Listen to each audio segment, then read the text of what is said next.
In those days, in the 70s, when you were born into humble beginnings, you tended to follow your father's footsteps. My dream became a very simple dream.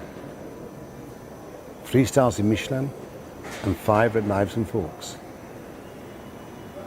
I wanted to replicate the greatest restaurants in France. Very few restaurants had that.